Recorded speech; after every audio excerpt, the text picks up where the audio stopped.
Perfeito. Vamos ver se vocês todos estão enxergando aqui a minha tela. Chegou aí para vocês, a Marina está vendo? Sim, sim. Perfeito, então. Bom, pessoal, a Marina deu ali a introdução. Eu vou falar mais um pouquinho aqui. Eu tenho esse segmento de startups, esse segmento de empresas de tecnologia. Eu estou aqui na minha segunda grande empreitada aí, né, com a Precifica, que é uma empresa hoje que trabalha basicamente otimizando o preço de produtos para empresas de e-commerce, né? Então a gente tem vários grandes clientes operando aí com a nossa tecnologia, utilizando a nossa tecnologia para trazer um pouco mais de ciência de dados em substituição ao feeling na hora de definir o preço ideal para os seus produtos online. E, além disso, a gente também tem atendido aí alguns fabricantes, né, que hoje estão muito preocupados com a percepção de preço dos seus produtos no varejo. Né? Como é que o produto é enxergado pelo cliente final do ponto de vista de preço. Tá? Eu tenho formação técnica e ao longo dos anos eu fui me concentrando bastante em área de negócios. Então, acho que tem uma vantagem grande aí eu entender dos dois mundos e trabalhar no dia a dia com essas duas grandes frentes, tá? Eu preparei uma agenda e aí eu quero propor de a gente ir aqui batendo um papo, se a Marina também não vê problemas, eu acho que a gente não precisa esperar aqui para o final para fazer pergunta. Eu até prefiro que a gente vá levando aqui num tom de bate-papo mesmo. Então, eu trouxe aqui muito da minha experiência, né? Aspectos que eu acho que são importantes na hora de a gente estar olhando para uma empresa hoje posicionada na internet, uma empresa com venda de software como serviço, com receita recorrente, né? É um pouco da minha experiência. Então, eu trouxe aspectos que eu considero que são importantes, ao mesmo tempo que estes são exatamente os pontos que eu, em muitas conversas, vejo como gaps de processo, gaps de conhecimento, são frequentemente pontos que levam o empreendedor a cometer erros. Tá? Então, eu trouxe esses pontos aqui, são pontos que eu exploro bastante no dia a dia, em muitas conversas. Então, a gente vai falar um pouco sobre como utilizar o preço para conduzir o comprador ao ponto favorável, né? Eu estou chamando aqui de psicologia do preço. A gente vai falar aqui não só do aspecto financeiro e matemático do preço, eu trouxe aqui alguns aspectos também psicológicos, né? Vamos dizer assim, um pouco amplo. Estratégia de precificação mais especificamente para SaaS, né? Venda de software como serviço, com receita recorrente. Que aqui a gente vai falar um pouco de geração de receita, a gente vai falar sobre a complexidade do preço, o preço versus a complexidade da venda, desculpa, o preço versus a complexidade da venda. Aí a gente entra um pouco em informação de preço, um pouco da parte matemática, que eu acho que também acaba gerando dúvidas. Então, eu trouxe aqui alguns exemplos. Tá? Aplicação de descontos. Esse é um aspecto bem importante. Eu trabalho vendendo para varejistas. Né? A minha empresa, a Precifica, hoje ela vende SaaS, né? SaaS e é para varejistas. Então, existe uma tendência muito grande em negociação de preços. E se a gente não está preparado para isso, a gente acaba perdendo muito. Então, é um ponto que eu considero importante. E, por fim, a gente fala sobre outras coisas que estão vindo por aí, tecnologias. Eu trouxe um pouco do preço inteligente aqui, tudo bem? Vocês podem me interromper aí à vontade, tá legal? Eu considero o preço uma ferramenta, tá? Uma ferramenta de gestão, uma das ferramentas de gestão. Eu gosto de afirmar isso porque, via de regra, o preço ele não é visto como uma ferramenta para se alcançar algo. E eu sempre vejo o preço como uma ferramenta para se alcançar algo. Esse algo pode ser trazer mais clientes para o meu negócio, eu posso usar o preço com este objetivo, eu posso usar o preço como ferramenta financeira para gerar mais margem para a empresa, né? Para gerar mais faturamento para a empresa. Então, a gente pode utilizar o preço conscientemente, né? Para trazer um resultado esperado. E esse é um ponto mais importante. A apresentação eu vou falar bastante sobre esse olhar, o preço, né? Sempre olhar onde a gente não determina um preço intuitivamente, a gente sempre determina um preço com um objetivo muito claro em mente, né? E a gente vai atrás desse objetivo através do preço. Como tudo no dia a dia da empresa, em qualquer área, em qualquer processo, o preço ele precisa passar ali para uma melhoria contínua, né? Eu posso estar hoje construindo a empresa e determinando o primeiro preço, né? E vou testar isso. E pode acontecer com a Precifica. A gente já tem 7, 8 anos no mercado e a gente ainda hoje faz teste em preço, modifica o preço. Então, eu sou sempre a favor de teste, principalmente no assunto aqui de precificação. Não tem muito certo ou errado, existem muitas maneiras de se fazer. O importante é a gente sempre saber aonde a gente quer chegar e buscar os meios para limitar erros nessa jornada, né? O problema é quando a gente não sabe onde a gente quer chegar. Eu determino um preço e eu não sei o porquê. Eu só acho que é um preço bom, né? Então, acho que o preço ele precisa passar por esse ciclo de melhoria contínua, né? A gente, principalmente para empresas de negócio, tem que começar com hipótese, né? Porque não tem base. E é bem difícil, quando você não tem histórico, você não tem dados da sua própria empresa, é mais difícil. Né? Como eu falei, a Precifica já tem 8 anos, é um pouco mais simples. E aí, quando você entra num negócio ainda disruptivo, um negócio que não existe, você está fazendo uma coisa que ninguém nunca fez, é ainda mais complicado. Então, não importa se o negócio é novo ou não, testar é extremamente importante. A gente sempre parte de hipóteses, então eu acredito que um determinado preço vai me trazer uma conversão maior. Um determinado preço vai me acelerar o ciclo de venda. O cliente está negociando muito, acho que com um preço menor, eu encurte esse ciclo de venda. São hipóteses.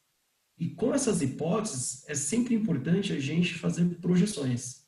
Né? Como a gente faz em planilhas financeiras. Né? Você coloca ali uma premissa do tipo, se o meu preço é 100, minha conversão é 30 e eu acho que meu preço é 90, vai converter 40, como que isso se comporta na linha do tempo? Que resultado eu espero ter na linha do tempo? Então, você traz uma hipótese, né, de que um preço menor traria uma conversão maior, uma hipótese, coloca na planilha, projeta um resultado e veja se aquele resultado faz sentido. Porque, às vezes, essa redução de preço ela não é suficiente para atingir um objetivo esperado. Existem muitos objetivos, é importante sempre testar isso no papel, na planilha, né? Fazer testes, executar isso, né? Levar para o dia a dia, rodar isso no mercado e volta com os resultados e aí começa de novo fazendo otimizações, tá? Então, preço é uma coisa que nunca tem fim. A gente começa, testa, otimiza, começa de novo e assim a gente vai sempre trazendo melhorias, tá? Em qualquer negócio isso é um ponto super importante. O preço como ferramenta, né, sendo usado como ferramenta para um objetivo claro, eu trouxe aqui como exemplo os apps de táxis, né? Então ali assim, acho que é bem claro, a gente enquanto consumidor consegue ver isso, né? Que às vezes o preço flutua, etc e tal. E o preço ele não flutua aleatoriamente, né? O preço do lado da empresa, do lado da companhia, do app, eles utilizam eles se utilizam do preço para, por exemplo, levar mais passageiros para os motoristas que de repente estão ociosos. Aí o preço cai um pouco, a oferta, a demanda aumenta e aí você começa a ocupar os motoristas. Se a ocupação está no máximo, dia chuvoso, tal, todo mundo procurando táxi, a gente sabe, o preço sobe. Né? E sobe por quê? Porque a oferta, né, a quantidade de motoristas disponíveis começa a cair. Essa é a grande lógica. A gente aqui na Precifica faz muito isso com os nossos clientes, né, através da tecnologia, no aspecto de estoque de produto. Às vezes, o nosso cliente está com estoque excessivo e aí, num determinado momento, de repente, ele precisa de um capital de giro, precisa se financiar. Ao invés de ir para o banco e tal, você pode perder um pouco de dinheiro naquele estoque, porque é um estoque acessível, dinheiro parado e depreciando. Então, você pode usar o preço para fazer dinheiro. Então, você baixa um pouco o preço do produto, acelera as vendas com preço mais baixo, mas essa redução ela é mais econômica do que o banco pegar um financiamento, por exemplo. Então, até nesse tipo de coisa, o preço ele consegue entrar e ajudar, e a gente vem fazendo isso com muitos clientes de diversos setores, então, tá aí alguns exemplos, tá? Um outro aspecto importante, a gente começa a falar aqui sobre um pouco de psicologia, tá? É um assunto bem amplo, a gente não vai entrar no detalhe disso, mas eu trouxe alguns exemplos, porque eu acho extremamente importante quando a gente está considerando ajustar preço, quando a gente está se perguntando qual é o preço certo, qual é o preço ideal, existem muitas formas de você ajustar, calibrar o preço, que não são somente maneiras matemáticas, de ir lá e dar desconto, aumentar preço. Existem formas de você expor o preço que te ajuda a levar você a ir a um determinado objetivo, né? Então, tem um exemplo bem clássico, a gente encontra isso no nosso dia a dia, quase que sempre, é a história do preço intermediário, né? O preço intermediário a gente encontra, por exemplo, na hora que a gente vai comprar lá uma Coca-Cola no cinema, uma pipoca, quando a gente vai fazer a assinatura de um software na internet, a gente tem os planos, né, que eu vou mostrar aqui um pouco. Então, o legal do uso do preço intermediário, né, do uso certo, é que você consegue fazer com que quem está comprando se sinta com uma baita vantagem. Então, ele acha que fez um belo no negócio porque ele comprou algo barato por uma quantidade maior, né? E quem vende também tem o sentimento de que fez um belo no negócio. Porque quem vende vendeu aquela configuração ou aquele produto específico não aleatoriamente, né? Aquilo foi de caso pensado, né? Eu tenho o exemplo aí de veículos, né? É muito comum você ver três versões de carro, né? O carro de entrada, aquele intermediário, aquele top de linha super caro, né? Que na verdade, na realidade, poucas pessoas compram, né? A maioria vai comprar o intermediário ou de entrada. E isso é feito propositalmente. Propositalmente. Isso é um ponto importante, né? Então, quando a gente fala de plano, né? Vamos falar aqui de um plano de assinatura, uma empresa SaaS, né? Vou fazer uma assinatura lá. Eu geralmente vamos pensar o seguinte: eu sou a startup e eu agora estou determinando quais são os planos que eu vou ter no meu site para os meus compradores. E eu parto aqui de um objetivo que eu quero que esse seja o preço em que as pessoas vão entrar, que é o preço do meu plano, estou chamando de plano standard. Tá? Para que eu consiga vender este plano específico, eu crio referências, âncoras, né? As âncoras são referências. Então, o que se faz no mercado? A gente cria preços que ficam em torno desse que a gente quer vender. Então, a gente vai lá e cria um plano básico, light, né? Que ele é super limitado, ele é baratinho, mas ele é bem limitado em funcionalidades. E eu crio um plano super power, que é o meu professional. Ele tem um preço bem elevado, bem alto, e ele tem lá funcionalidades mais premium, né? O que é o importante aqui? Na hora de a gente fazer essa definição dos nossos produtos, dos nossos planos, das opções para quem está comprando, a gente consegue usar da psicologia para direcionar a pessoa a comprar aquilo que a gente quer, não o que ele quer, simplesmente o que o comprador quer. Então, Pensa que você tem ali um plano standard, que ele tem um preço parecido com aquele plano mais barato, então o preço ele é próximo do plano light, mas em funcionalidades, esse plano me entrega quase que o professional. Então a diferença de preço entre o light e o standard é baixa. A diferença de preço entre o standard e o professional é alta. Então a diferença de preço para o light é baixa, para o professional é uma diferença alta. Mas em termos de funcionalidade, esse plano intermediário, ele é muito melhor do que o light, ele é bem parecido com o professional.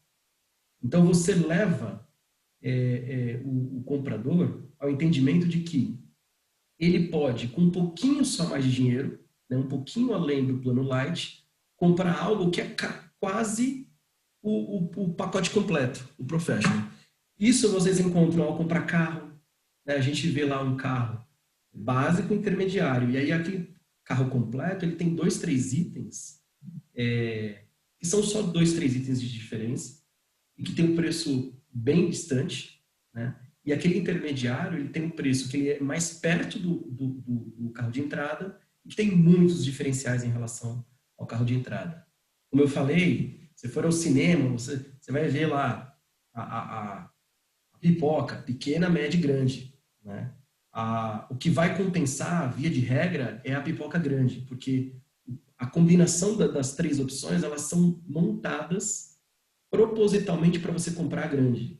Então, aqui acho que o ponto existem técnicas para que a gente consiga levar o comprador a comprar o que a gente quer, né? Esse aqui é um dos exemplos, existem várias técnicas. Então, lidar com o preço não é só calcular o preço de venda, mas é inclusive a forma como a gente expõe o preço a quem está comprando. E aí todo mundo sai ganhando porque o comprador ele fez exatamente o que a gente planejou e se sente super bem atendido, se sente na vantagem. Um outro ponto aí, o cross-selling, né? Cross-selling é aquela técnica de a gente fazer uma venda conjunta. Existem vários objetivos de cross-selling, né? Então, existe o objetivo de eu fazer uma venda complementar para aumentar o faturamento, esse é um objetivo. A gente usa, na Precifica, inclusive, a gente tem produtos específicos para reduzir os descontos que a gente tem na negociação. Então, esse é um exemplo bem interessante e funciona muito bem. Então, ao invés de você ceder todos os descontos que o comprador fica te pedindo, você pode, ao invés disso, dar um outro produto. Olha, eu não consigo baixar mais o preço, mas eu consigo dar mais essa feature para você. Só que, na verdade, essa feature já está precificada, né? Então, você troca a vantagem, né? Ele quer ter a vantagem de reduzir preço, você dá uma vantagem de comprar mais pagando o mesmo, sendo que, na verdade, esse mais já está precificado no produto inicial, né? Então, essa é uma das técnicas, né? A gente tem garantia estendida, que dá para comentar. Isso até um exemplo engraçado. Uma vez eu comprei um celular na loja, no Ponto Frio, e eu negociei com o vendedor, ele não conseguia mais me dar desconto, e aí levou para o gerente falou assim, olha, eu não consigo mais baixar o preço, mas se você comprar garantia estendida, aí a gente conversa. Eu falei, como é que eu vou comprar garantia estendida, que era, acho que, R$ 50 só, e ele ia me dar um belo desconto, né? Então, a conta não fechava. Eu saí da loja pensando naquilo, a Via Varejo, cliente nosso, liguei no outro dia para perguntar o que eles estavam fazendo, e eles me explicaram, né? Então, às vezes você tem uma margem muito maior no produto que você está vendendo como complemento do que no produto principal.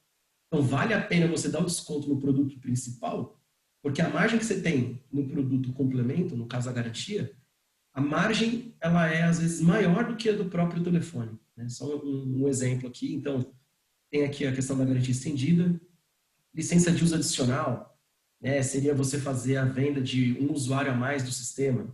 Estou adquirindo ali um software, estou adquirindo a licença de uso do Spotify, então faço uma compra do plano em família, ganho mais licenças por uma diferença muito irrisória de preços. Então, essa maneira de você induzir a uma compra, né? Você cria uma vantagem muito grande e o produto Outra técnica que é bastante utilizada, principalmente no varejo de produto, né? Eu vejo sendo mais aplicada no varejo de produto do que na venda de serviços. A utilização do preço, arredondamento do preço, arredondamento dos centavos, o arredondamento do preço como um todo, para você criar uma sensação de vantagem. A gente vê, por exemplo, aqueles preços que não são R$ 500, é 499. Não é R$ 50, é R$ 49,90. Então, esses gatilhos, eles comprovadamente, eles criam uma sensação de benefício quando bem utilizados, né? E aí, acho que se a gente se concentrar em empresas SaaS, que é muito do que eu trouxe aqui, né? Empresas que estão vendendo software na internet, né? Via de regra, a gente lida com contratos de 1 ano, 2 anos e 3 anos e assim por diante. Então, quem compra um contrato, paga mensalmente um valor sei lá, por 12 meses e tal, e a gente tem um valor de contrato ao longo do tempo. Né? Uma das técnicas que funcionam muito bem, e aí funciona muito bem para empresas de software, é quando você chega a um preço de venda que ele é super quebrado, como nesse exemplo que eu trouxe. Né? O contrato anual ele não é de 250 mil, ele é de 253.825,30. Isso cria uma sensação de que o preço ele não é aleatório, ele é muito bem planejado, foi muito bem calculado, de que a empresa fez um esforço grande. Se você traz um preço desse durante um processo de negociação de descontos e tal, trazer um preço quebrado, ele funciona muito melhor do que um preço arredondado, por exemplo, 250 mil. Porque dá a entender que você fez um belo de um esforço, uma bela de uma matemática para fazer o máximo possível e chegar no melhor preço para o comprador. Então, tem essa sensação oculta aí. Outro ponto é a utilização de preços onde você retira a casa decimal. Né? Você visualmente batendo o olho, 50,00 e só os 50, às vezes a gente nota isso em menu de restaurantes. Tem restaurante que elimina a casa dos centavos. E aí você consegue ver lá o preço, um vinho, né, 349, 200 e pouco. Isso acaba criando uma leve sensação de que não é tão caro enquanto você colocasse, né, comparando ao fato de você colocar a casa decimal. Então, esse aqui é um outro ponto que funciona muito bem para alguns setores, né? Eu estou trazendo diversos exemplos aqui, e aí, como eu falei no início, né, tudo é teste. Algumas técnicas funcionam mais para alguns setores, então tem gente que vende para B2B, né, para pessoa jurídica, tem gente que vende B2C, tem empresa que vai lidar com o governo. Então, existem técnicas que vão funcionar melhor em alguns segmentos. Eu estou trazendo aqui diversos exemplos para a gente ir explorando. Um ponto super importante, eu acho que isso antes de a gente falar em preço, é algo que eu sempre defendo, né? Sempre defendo isso.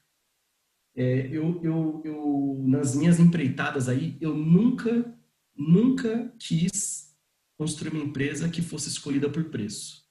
Eu nunca quis isso. A gente trabalha fortemente para que o comprador compre, porque nós somos a melhor opção, a melhor escolha em tecnologia, em confiança e não em preço. Né? Então, sabendo disso, existe uma atenção super importante ao ciclo de compra do produto. Né?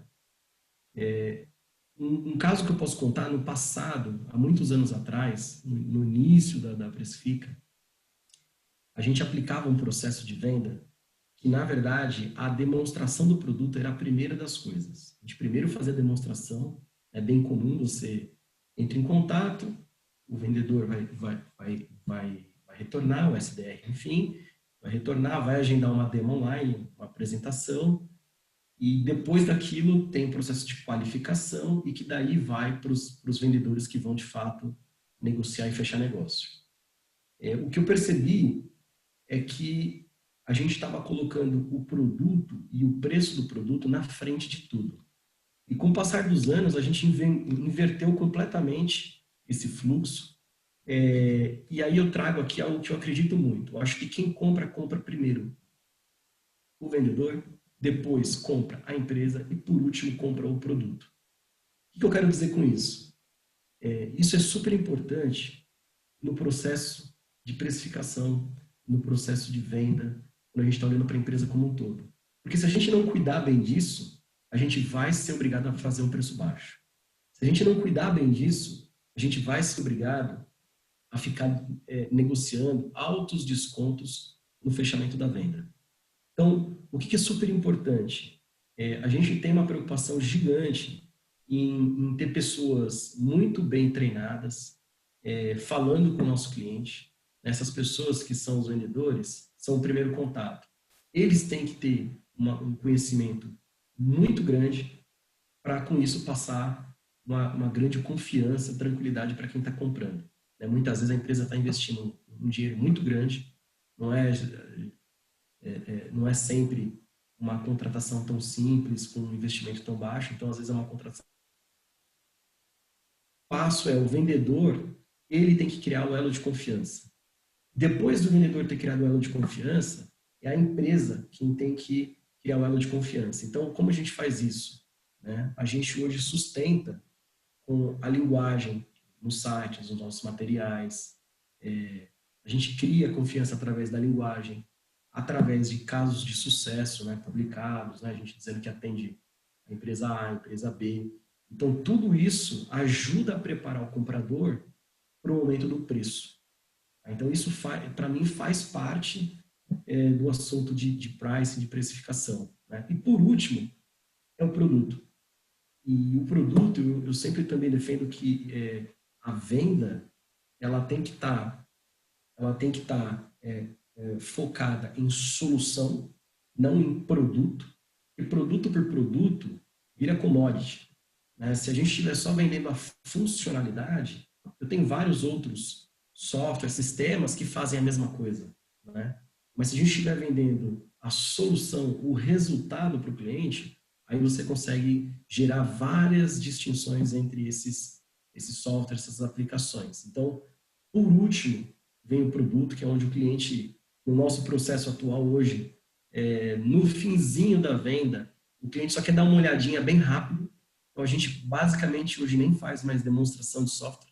Ele só quer dar uma olhada rapidinho, porque ele já está comprado na ideia, ele já acreditou, ele já confia na gente, por conta do processo ali com o vendedor, o vendedor passando todo o histórico da empresa, etc., através do discurso, dos materiais, e aí o produto é só um processo de confirmação. Então, com isso bem construído, a gente consegue evitar canibalização de preço na fase de proposta, na fase de fechamento, quando a gente está falando de empresas negociando B2C, empresas que lidam com o governo, SaaS, que tem algum tipo de contato com a empresa. A gente vai falar daqui a pouco sobre essas fases. Eu tenho vendas que são super self-service, que a gente não fala com o comprador, e tem vendas que a gente tem algum contato e tem vendas que a gente precisa ter reuniões presenciais e tal. Então, quando a gente tem contato, isso aqui é super importante. Tá? Bom, se vocês tiverem aí alguma dúvida, vocês podem me interrompendo aí, tá bom? Estou falando talvez um pouco rápido aqui, vocês fiquem à vontade. Bom, geração de receita. O preço, ferramenta para gerar receita, gerar faturamento. Mas a gente pode manipular o preço de diversas formas. Se a gente estiver falando aqui do segmento de software, SaaS, a gente tem, via de regra, o preço de setup, super comum, geralmente é um preço de implantação, é um preço para ativar o produto, isso é comumente utilizado nesse setor. Você pode ter a opção do pagamento da implantação, do setup, uma parcela única ali na frente, é uma forma de precificar o seu produto barra serviço. O setup, ele pode não ser cobrado de uma única vez na contratação, ele pode ser diluído, né, nas mensalidades. Tá? A diluição ela pode acontecer de duas formas. Ela pode acontecer com um olhar de parcelamento. Então, eu apresento para o meu cliente que eu estou parcelando a implantação. Então, ele tem dois valores a pagar ao longo dos meses. Então, ele tem o valor da mensalidade e um outro valor, que é o valor do parcelamento. E tem o que eu chamo de diluição, que é quando eu não apresento para ele que a implantação foi parcelada. Então, a gente modela o preço de uma forma diferente. Então, eu não digo mais que eu tenho uma implantação parcelada. E aí a gente apresenta o preço de uma outra maneira. Eu vou trazer aqui um exemplo. Então, pensa que a gente tem a contratação de um software e eu tenho um valor de setup, é um pagamento pontual, uma única vez, de R$3.000. E eu tenho uma mensalidade que é de R$500 num contrato de 12 meses. Essa empresa vai pagar, ao longo de um ano, R$500 por mês, e ela tem uma taxa inicial para me pagar, para eu fazer as configurações iniciais, de R$3.000. Ao longo dos 12 meses, essa empresa vai gastar comigo R$9.000, é o valor do contrato. Opção número 1, eu posso dizer para o cliente, para esse comprador, olha, a implantação, existe uma implantação, custa R$3.000 e a mensalidade é de R$500. Opção número 1. Opção número 2, eu posso dizer para ele que não tem implantação. Aqui a vantagem é que não tem implantação. E aí o que eu estou fazendo? Eu estou parcelando esses R$3.000 em 12 vezes e somando na mensalidade. Eu digo simplesmente, olha, aqui com a gente não tem implantação, você só tem uma mensalidade de R$750. A mensalidade de R$750 em relação à opção número 1, ela é um pouco maior. Mas veja que você já começa a criar uma sensação de economia no desembolso, porque ele não vai ter que me pagar os 3.000 na frente. Então, existe uma balança. Às vezes, a gente quer eliminar algumas barreiras da contratação, e aí essa é uma manobra que a gente pode fazer, né, na precificação do que a gente está vendendo. E do outro lado, a balança, naturalmente, se a empresa está precisando de caixa, talvez abrir mão desse valor de implantação seja um problema. Você não vai receber isso de uma vez. Mas se você não está precisando de caixa, talvez abrir mão desses R$3.000 de todos os clientes que vão começar a fechar faça sentido. Porque inclusive, você passa a ter uma recorrência maior na renovação. Né? E a gente tem aqui um intermediário. Opção 3. Eu coloco um valor de implantação super baixo para não abrir mão de 100% da implantação. Eu dou um valor ali de implantação. Com o valor de mensalidade, a implantação passa a ser baixa, porque eu criei uma referência de preço de R$700. Então, implantação de 600, numa mensalidade de 700, não é nada. Né? E eu vou ter os mesmos 9.000 no final do contrato. Então, existem várias maneiras de gerar receita dentro da empresa. Né? Dá para brincar muito, existem várias combinações. E o equilíbrio está em que benefício você cria para destravar uma negociação, para acelerar a compra, a tomada de decisão, aumentar a conversão, enquanto, do outro lado, isso afeta o fluxo de caixa da empresa. Né? Você recebe menos dinheiro na entrada e recebe mais dinheiro nas renovações, porque as mensalidades passam a ser maiores. Tá? Alguém ia falar aqui? Acho que eu abri o áudio. Licença de uso, então, a gente tem algumas opções, né? A gente também vê, é bem comum. Um valor fixo, né? Eu dei o exemplo dos R$500 por mês. O valor com um acréscimo na hipótese de se exceder o contrato. Eu tive uma outra empresa antes dessa, lá a gente era uma plataforma de e-mail marketing. Lá a gente tinha um plano em que a gente deixava o nosso cliente, então tinha um plano para envio de e-mails por mês. Você contratava lá 1 milhão de e-mails por mês, era um plano. Isso tinha um valor unitário, né? para fazer esse 1 milhão de envios por mês. E a gente deixava uma margem de 10%, 15% para que o cliente pudesse exceder se ele precisasse, sem mudar o plano. Só que se o unitário, vou dar um número hipotético, se o unitário custava 10 centavos, quando ele excedia, o excedente custava 15. Então ele tinha a opção de exceder pagando mais caro ou ligar para a gente e já mudar de plano para garantir unitário menor. Até porque quando ele aumentava o plano, o unitário de 10 reduzia, passava a ser 9, 8, assim por diante. Então, existe aí também essa possibilidade. Valor de descontos na hipótese de contratação antecipada. Então, a gente pode ter, por exemplo, uma empresa fazendo um contrato de 3 meses, já fazendo uma compra de 3 meses antecipada. Eu posso ter uma empresa, eu posso criar uma opção, se for interessante, né? Criar uma opção para fazer caixa rápido, de dar um desconto para que esse comprador me pague um ano antecipado. Ao invés de ele me pagar aqueles R$ 500 por mês, eu dou um desconto e ele me paga aqueles R$ 9.000 de uma vez no primeiro mês. Aí eu dou um belo do desconto. Então essa também é uma outra forma de gerenciar o preço, né? O preço do produto do serviço. E geração de receitas complementares adicionais, né? A gente poderia criar aí, por exemplo, suporte pago, um suporte mais especializado, por exemplo, a AWS, a parte de infraestrutura da Amazon.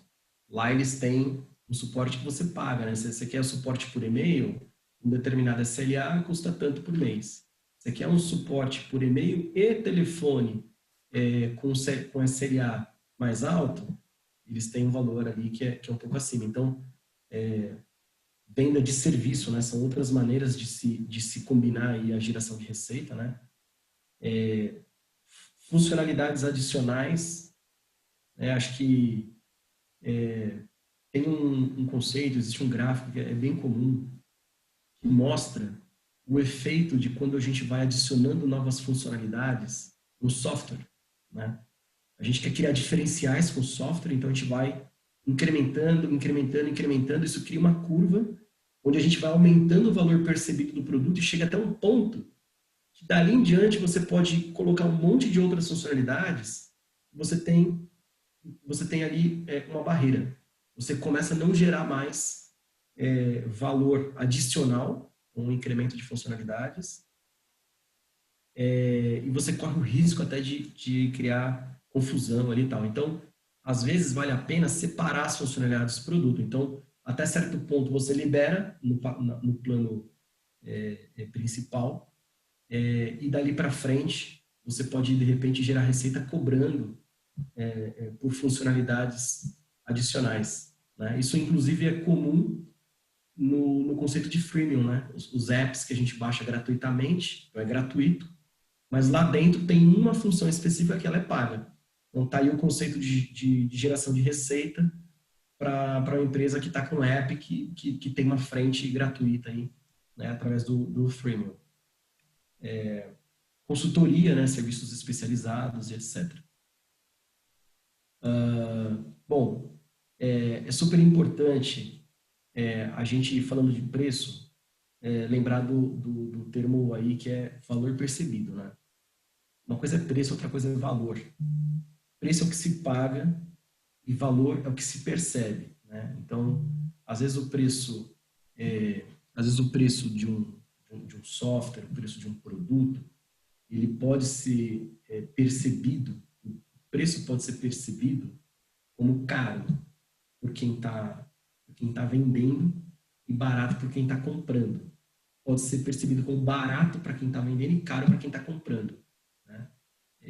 Quando a gente está montando, escalando o time de vendas, logo no início da empresa, isso passa a ser ali um ponto de atrito, né? Porque às vezes você tem métodos de vendedor e muitas vezes você tem pessoal de vendas que não acredita no que está vendendo, né? Então, essa é uma experiência que quem está no início de uma operação escalando um negócio geralmente passa. quando está construindo o time de vendas logo no início.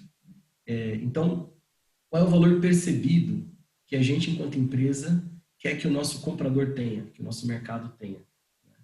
E aí outra coisa é qual é a percepção que eles têm. São coisas bem diferentes. E é muito comum esse segundo ponto não ser levado em consideração. A gente sempre toma decisões, é muito comum se tomar decisões pensando no que a gente acha. E o que quem está comprando pode ser completamente diferente. Né? Eu falei isso lá atrás, é motivo de compra. Quem está comprando porque é melhor ou porque é barato. Isso é super importante. Pode até ser que você tenha como premissa ser o mais barato e vender por preço. Tudo bem, não é errado. Mas se você quer ser o melhor e quem está comprando porque você é mais barato e não porque você é melhor, então tem algo errado aí. Então é sempre importante observar no fluxo de venda esse tipo de coisa, né? Então o nosso olhar contra o olhar do mercado. Concorrência, né? Concorrência é algo que afeta a percepção de quem está comprando, né? É o que eu chamo de âncora, é a referência, né? Então quem é a concorrência perante quem está comprando? Tem até um negócio que a gente costuma falar, né, que surgiram os aplicativos de táxi, super inovador, o negócio não existia, a Easy Táxi, um dos primeiros, e não tinha nada parecido, super inovador mesmo, não tinha concorrente, era o taxista, as empresas de boleto, né, você ligava e fazia, me fugiu o nome, fazia a chamada do táxi corporativo, né? Então, o Easy Táxi, com a facilidade, se tornou concorrente dessas empresas que recebiam as chamadas por telefone e vice-versa, né? Era um concorrente para o Easy Táxi. Então, se a gente estiver empreendendo e mapeando quem são os concorrentes com o olhar da startup, é uma coisa. Se a gente olhar com o olhar de quem está utilizando o serviço, o resultado pode ser completamente diferente. Então, é sempre importante olhar com o olhar do mercado, de quem está comprando, de quem está contratando o produto ou serviço. Olhando para a concorrência, né, descobrimos quem são os concorrentes. É super importante olhar para duas coisas, não só preço, né? Então, cadeia de valor e preço. Preço, não tem muito segredo, né? É lá e mapear o preço do mercado, mas cadeia de valor é o que eles estão entregando, quais são as funcionalidades, quais são os benefícios que estes concorrentes estão entregando. E aí, mapear esses benefícios em dois aspectos, né? Quais são os benefícios que eles estão entregando e, usando pesquisa com o cliente, a gente consegue descobrir quais são os benefícios que são considerados benefícios por quem tá comprando. Porque às vezes você explora uma série de benefícios e que para quem está comprando não é benefício algum. Então, fazer esse tipo de análise também ajuda bastante na hora de a gente determinar qual é o preço do nosso serviço. Né? Eu estou ali montando uma startup, quero ir para o mercado, um negócio inovador. Preciso entender quem é que faz algo que, do ponto de vista de quem vai ser meu cliente, é substituto, pode ser até substituto indireto, mas é um substituto. E, para cada um desses substitutos, quais são os preços e quais são os valores entregues, né? As características, os benefícios. Quando a gente faz mapeamento de preços, existem várias maneiras de se fazer isso. Existe uma forma que eu acho muito interessante e ela traz um resultado bastante diferente no dia a dia. Imagina que a gente está entrando num segmento aí que tem várias empresas já operando, tá? E essas várias empresas trabalham com preços bem diferentes. Eu trouxe aqui um exemplo. Né? Eu tenho aqui nesse gráfico, esse gráfico ele se chama Box Plot. É um gráfico de estatística, esse gráfico existe no Excel, dá para selecionar os dados e criar esse gráfico dentro do Excel. O conceito desse gráfico é o seguinte: você tem dois pontos de extremo, que são essas faixas aqui, que basicamente, eu tomei nota aqui, ó, eu estou indicando qual é o menor e qual é o maior preço no mercado. Então, na concorrência, eu tenho empresas praticando de R$ 249,90 até R$ 503 reais. Isso aqui é um exemplo real, mas é um exemplo de produto, tá? De um cliente nosso. Então, tem produto a R$ 249,90 até 503, são os extremos. Porém, usando o cálculo de quartis, né, da matemática, da estatística e tal, a gente cria esses dois outros pontos, que é a largura dessa caixa verde. Tá? Vejam que essa caixa verde ela está mais deslocada para a esquerda. Significa que o mercado está mais concentrado para esse preço mais baixo do que para esse mais alto. Significa que quem está praticando esse preço alto está meio que sozinho. Existe uma concentração grande mais para perto do preço aqui de 249. Na verdade, essa caixa aqui ela está indo entre 264 e 288. É aqui, ó.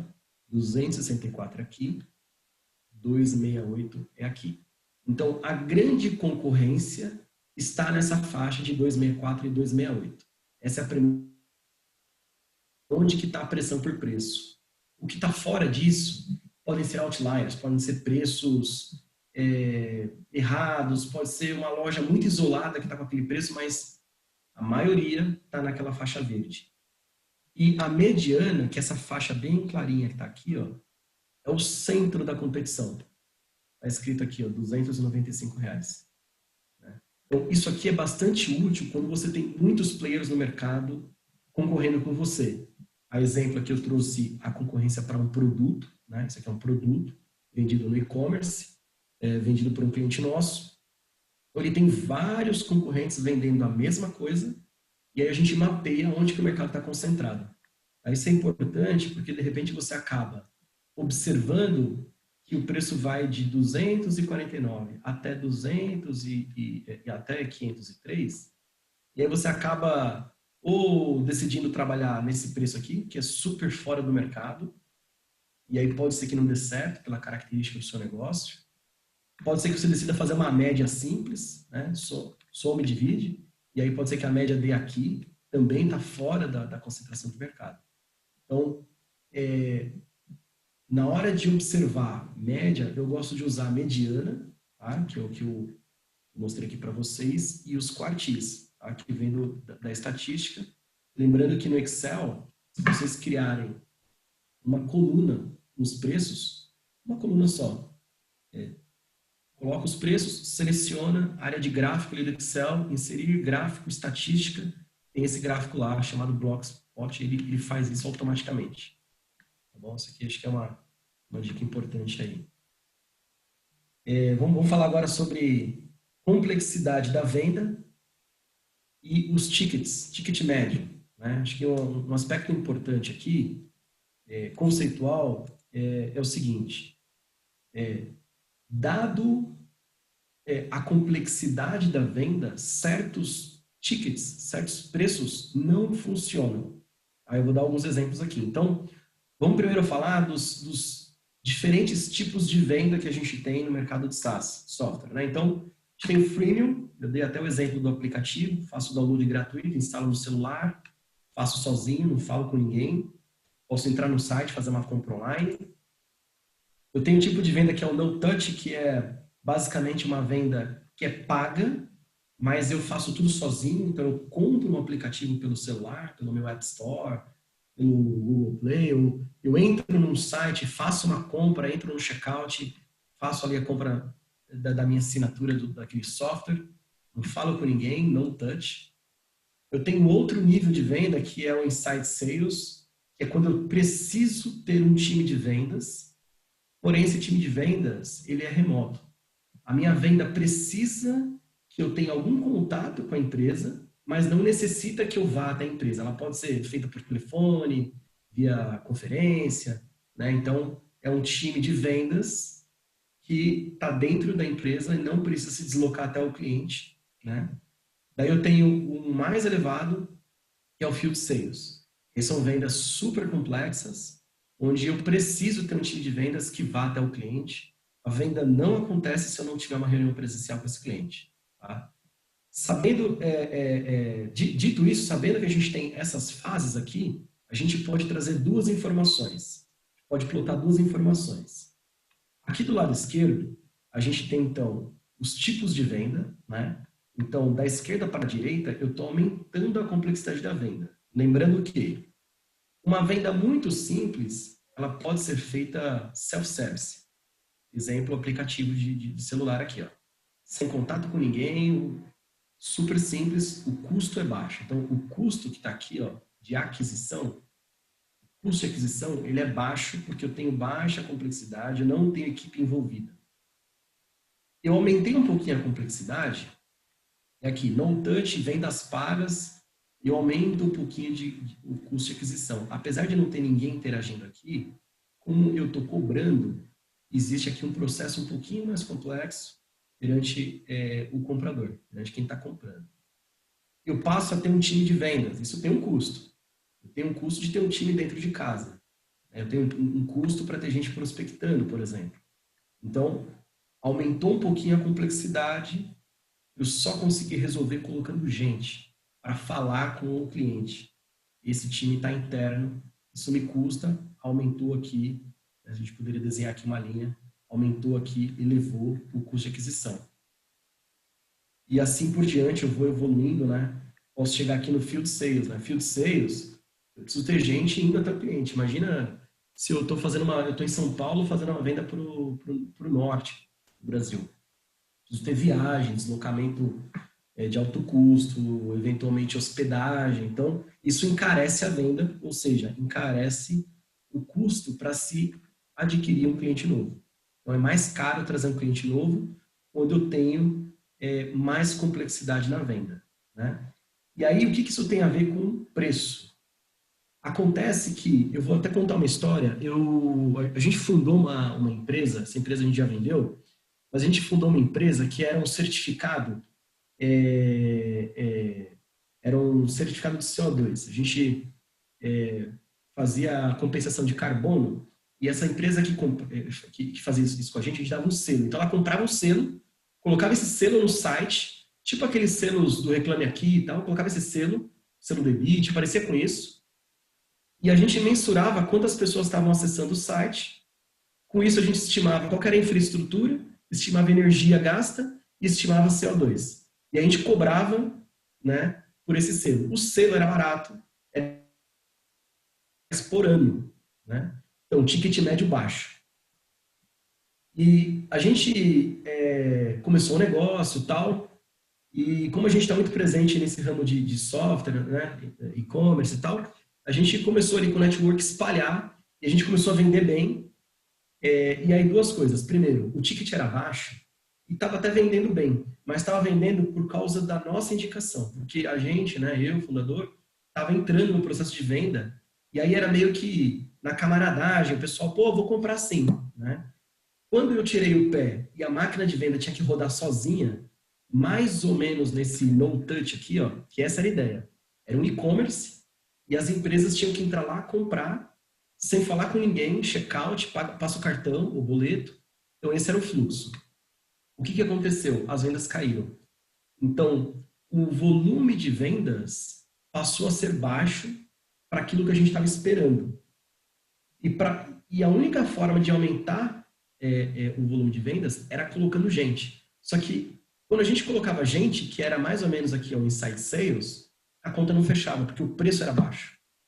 Então, o que acontece? Se você tem uma venda muito complexa, vamos falar do field sales que exige visitas, né, ao cliente. Quando você tem uma venda muito complexa, você tem um técnico indo até o cliente, você não vai conseguir operar a sua empresa com ticket baixo. Você não vai conseguir você não vai conseguir sustentar a empresa fazendo vendas de R$ 100 e R$ 100 por mês, se você tiver que ter pessoas fazendo visita presencial ao cliente, porque a conta não fecha, né? E o inverso também é verdadeiro. Se você tem a ideia de que as pessoas comprem sozinhas, mas com um ticket muito alto, um preço muito alto, essas pessoas vão ter insegurança de comprar sozinhas, aqui no modelo no touch, né? E elas vão querer falar com alguém para construir ali confiança, segurança, etc. e tal. Então, existe uma relação de ticket médio com a complexidade da venda, e aí a gente precisa, na hora de precificar o nosso produto, o nosso serviço, pensar nessas coisas. Primeiro ponto, e aí muitas vezes a gente nem está preparado para responder isso, o primeiro ponto é responder onde se enquadra a nossa venda. Estou montando uma startup, vou para o mercado, vou começar a vender o meu produto, o meu serviço. Onde que eu estou enquadrado? A minha tecnologia, ela é tão simples para ser vendida sem contato nenhum? Ou a minha tecnologia, ela é tão completa como um RP, né? Um RP, tipo um SAP, né? Esse tipo de software que, via de regra, precisa de venda aqui entre inside sales e field sales, mais para field sales. Então, se está nesse aspecto, isso tem que estar na conta, e aí isso vai te exigir um ticket maior para essa conta fechar. Né? Gente, tá ok aqui? Eu tô falando rápido aí. Se vocês tiverem algum ponto, alguma dúvida aí, vocês me cutuquem aqui, tá bom? Ricardo, Vamos. só uma dúvida até então, dentro do modelo que você deu como exemplo, né, que você chegava até então para prospecção de empresas para vender selos de baixa emissão de carbono em si, como que, qual que era o problema em si? Né, não deu para escalar quando você saiu da máquina de vendas, era isso? Exatamente. Na verdade, a gente começou sem uma máquina de venda. Na verdade, a gente começou meio que eu, empreendedor, fazendo a divulgação. Então, tinha muita gente que estava comprando porque era o Ricardo quem estava vendendo. Esse é um aspecto importante. E quando o Ricardo saiu da jogada, a coisa não ia, porque as pessoas ou não entendiam muito bem o benefício, ou precisavam de um incentivo maior para comprar sozinhas. E esse incentivo maior, seria lá o time de Inside Sales que precisaria falar com a pessoa para explicar o benefício, por que aquilo era importante, etc. e tal. Qual que era o Então, benefício?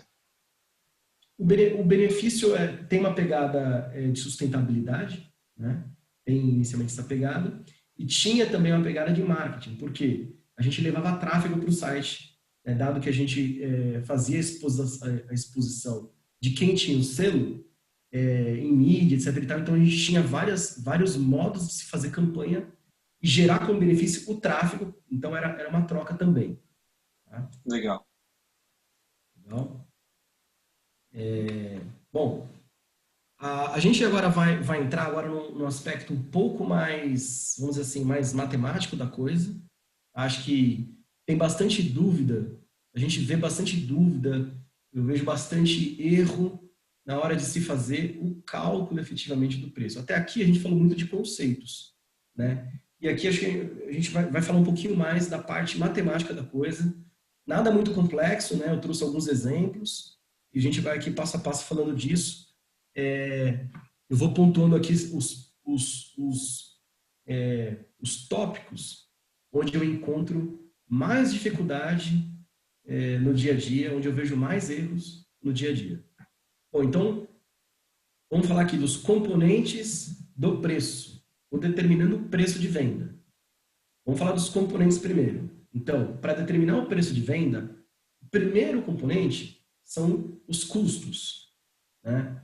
Eu tenho, por exemplo, numa empresa de software, eu tenho o custo de infraestrutura, servidores, eu tenho, eventualmente, se eu tenho um time sendo remunerado com comissão, eu tenho o percentual de comissão, isso é variável.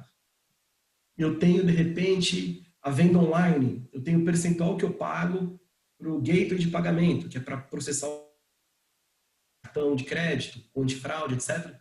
Então, toda vez que eu vendo, e somente se eu vender eu tenho estes custos, isso são os custos. Né? A gente vai separar entre custos e despesas. Então, custo é tudo aquilo que só acontece quando vende. Impostos, impostos sobre venda, acontece quando vende. A comissão eu pago se vender. Né? Eu dei um exemplo aqui de PDD, coisas que a gente pode trazer mais avançadas, são provisões, né? Provisão de devedores duvidosos. Então, se minha empresa está rodando, eu tenho uma startup, eu estou registrando um índice de inadimplência lá, todo mês eu tenho os devedores, o pessoal que atrasa, isso está me dificultando. Eu tiro uma média ali, de repente eu tenho, sei lá, 5% de inadimplência, em média. Eu posso pegar esse 5% e trazer para dentro de custo. Eu coloco isso como custo financeiro. Eu já faço uma provisão desse valor dentro do preço. Então, todo mundo que entra está arcando para cobrir esse déficit. Tá? Então, primeira parte é custo. Eu preciso levantar tudo que eu tenho como custo quando eu vendo. Dado que eu tenho custo, eu consigo chegar no preço de venda. Vendi aquele preço. Quando eu vendo e eu pago os meus custos, então eu tenho o preço de venda. Desse preço, eu pago a comissão, eu pago lá o meio de pagamento, eu vou pagando todos esses meus custos, o que sobra é margem de contribuição. Aqui é um ponto importante. Às vezes a gente acaba ouvindo falar, né, que vendi, paguei o custo, é lucro. Não é lucro. O que sobra é margem. E margem significa margem de contribuição. É o valor que contribui, por isso chama margem de contribuição, que contribui para que a gente consiga pagar as despesas. Não os custos, as despesas. O que são as despesas? Folha de pagamento, aluguel, é tudo aquilo que eu tenho toda despesa é tudo aquilo que eu tenho que pagar, mesmo que eu venda zero, mesmo que eu não venda nada. Então eu tenho um time, eu tenho uma folha de pagamento. Posso não vender nada, mas eu tenho aquela folha de pagamento para honrar. Isso é despesa. Eu tenho aluguel, IPTU, é despesa. Eu posso não estar vendendo nada, eu tenho isso para honrar. Então, a margem de contribuição, vendi, paguei os custos, o que sobrou é o que vai contribuir para eu pagar as despesas. Tá? Sabendo qual é o meu gasto mensal, qual é a minha despesa mensal, eu consigo chegar ao meu ponto de equilíbrio. Eu vou mostrar aqui alguns exemplos práticos com números que vai ficar mais fácil. Ponto de equilíbrio é o seguinte: qual é a quantidade que eu preciso vender para eu chegar no meu break-even? Qual é a quantidade que eu preciso vender para eu conseguir pagar custos e despesas e ficar no 0 a 0, sem dívida, sem lucro, né? Então, qual é o ponto de equilíbrio? Eu consigo saber qual é o faturamento necessário para o ponto de equilíbrio e qual é a quantidade para chegar no ponto de equilíbrio. E, por fim, se a gente olhar lá na DRE, por fim, depois do lucro operacional, né, ponto de equilíbrio. Digamos que meu ponto de equilíbrio seja de 50 mil reais, né, aluguel, folha de pagamento, etc. Por mês, eu vendo algo a 50 reais, eu tenho que vender 1.000 unidades, né, digamos assim. Eu tenho que vender 1.000 unidades, tendo a margem de contribuição, 50 vezes 1.000, consigo pagar isso aqui. A unidade 51 vai me gerar outros 50 reais. Esses 50 reais vira lucro, né, e incide imposto de renda aqui. Vamos aqui um exemplo prático para ficar mais simples. Então, eu estava falando sobre custos. Esse aqui é um bloco, eu gosto de fazer dessa maneira, eu acho que fica didático. Aqui, eu costumo gerar uma lista com custos. E eu tenho aqui a soma de todos os custos. E aí vocês podem fazer isso no dia a dia e com o passar do tempo, vocês vão lembrando de coisas que podem ser custos, coisas que não estavam sendo consideradas, etc. Eu trouxe aqui o custo, hipoteticamente, de um produto vendido. Esse CMV é mercadoria vendida, tá? Para ficar fácil. Eu coloquei aqui um custo de 100 reais, então algo que me custa 100 reais. Eu quero reservar um ganho de 30%, é a minha margem de contribuição, então eu quero reservar 30% de margem. Eu quero que, dado o preço de venda, 30% do preço de venda, não do custo, 30% do preço de venda, fique livre para eu arcar com as despesas. Coloquei aqui 10% de impostos e assim por diante. Poderia listar outras coisas aqui no meio do caminho. Poderia colocar comissão, aí assim por diante. Então, eu tenho aqui um totalizador de 100 reais, é a soma dessa coluna, totalizador. Com base nisso, eu consigo chegar ao meu preço de venda. Tá? Então, eu vou vender a 166 reais aqui. Se a gente fizesse uma prova dos 9, seria o seguinte: dos 166,67, eu tiro 10% de imposto, né? 16,67. E depois eu tiro 100 reais do valor que sobra. E aí, o que vai me sobrar é exatamente 30%, que é R$ 50. Né? R$ 50 é a mesma coisa que 30% desse valor. Tá? Então, eu cheguei ao preço de venda. Então, toda vez que eu vender a R$ 166, eu vou recolher 10% de imposto sobre esse preço, vou pagar esses R$ 100 de custo, vai me sobrar R$ 50. Para cada unidade vendida, me sobra R$ 50. Dito isso, se a minha despesa mensal é de R$ 50.000, eu faço uma conta aqui com esse número e eu consigo dizer que eu preciso faturar R$ 166.000 para que eu consiga, eu preciso vender 1.000 unidades para que eu consiga ficar no 0 a 0. Quando a gente chega nesse ponto aqui, e aí depois eu tenho aqui algumas explicações, né? O material acho que vai ser compartilhado, depois vocês podem dar uma olhada nos cálculos. O importante aqui é o seguinte, se eu achar que vender 1.000 unidades é demais, talvez esse preço esteja muito baixo. Talvez eu precise praticar um preço maior. No estudo de caso, quando a gente está montando o plano de negócio da empresa, startup está no começo, estou fazendo mapeamento do mercado, entendendo qual é o tamanho do mercado, pode acontecer de você chegar nesse ponto aqui do preço e entender que para a conta fechar, você precisa vender para 1 milhão de empresas. E aí você chega à conclusão de que não existem 1 milhão de empresas no mercado para comprar teu serviço. Né? Então, talvez pela estrutura de preço, né, pelo ganho que você colocou aqui, você não tem um mercado de um tamanho suficiente para que a conta feche. Tá? Então, aqui é um aspecto importante do ponto de equilíbrio, né? É ter previsibilidade sobre o que seria o seu break-even. Tá? Um outro ponto que gera bastante dúvida aqui, eu vou até voltar nesse exemplo, um ponto que gera bastante dúvida quando a gente fala de levantar esses custos aqui, é o seguinte, muitas vezes, vamos pegar aqui, por exemplo, custo financeiro. Eu quero colocar aqui o custo que eu tenho com meio de pagamento. Eu tenho um gateway, eu emito no boleto, eu cobro no boleto e eu cobro no cartão de crédito. Né? Então, algumas empresas pagam via boleto, e aí o meu custo no boleto é menor, outras pagam via cartão de crédito, e aí o percentual que eu pago lá para o gateway é maior. Quando isso acontece, a pergunta que surge é: quanto eu devo colocar aqui no custo financeiro? Eu coloco o valor do boleto que é menor ou eu coloco o valor do gateway que é maior? Ou eu coloco a média? Então, daí eu trouxe esse exemplo aqui para falar sobre como a gente calcula a média num exemplo como este. Tá? Então, o ideal é eu levantar o histórico. Né? Então, nesse exemplo aqui, ó, eu estou levantando o histórico de como as empresas estão contratando o meu serviço. Então, eu tenho aqui 20 empresas que, num determinado momento, compraram via boleto. E quando compraram via boleto, isso me custou R$ 2, emissão de boleto. E eu tenho 80 empresas que compraram meu serviço via cartão de crédito. E quando isso aconteceu, isso me custou R$ 4. Então, eu tenho um histórico de 100 vendas. Se eu fosse fazer uma média simples, R$ 3. Tá? A média é entre 2 e 4. O que é o mais indicado é se fazer o cálculo da média ponderada. A média ponderada, ela leva em conta o peso. Né? Se eu tenho mais vendas no cartão, essa média ela vai ficar mais para o cartão.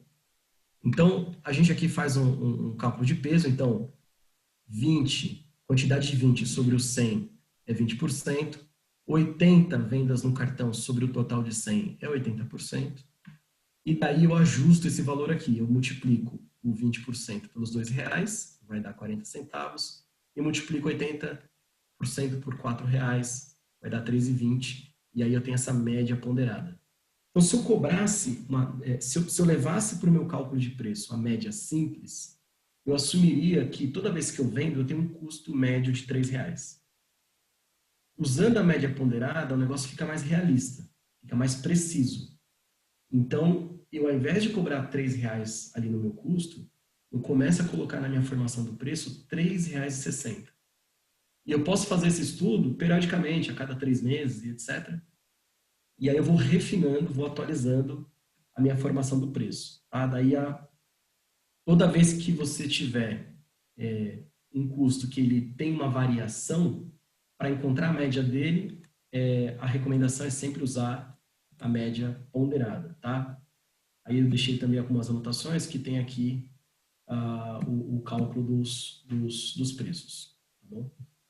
Custo em moeda estrangeira, aqui tem um aspecto interessante, porque quem trabalha com software, geralmente, tem muita gente que trabalha assim como a Precifica, tem boa parte da infraestrutura de software rodando no exterior, pagando em dólar, né? Acho que é uma recomendação super importante, pouca gente se atenta a isso, é que quando você vai levar para a conta do preço o custo, né? Qual é o custo do dólar? Dólar 5,40.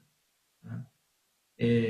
Primeiro passo, o dólar flutua. Eu estou fazendo um contrato de 1 ano, então eu tenho que ter alguma segurança de já dar um preço que vai me cobrir por 1 ano caso esse dólar aumente. Então, estou dando uma margem de segurança de 10%, hipotético, numa cotação de hoje de 5,40, eu vou considerar que eu vou cobrar 5,94. É o primeiro passo.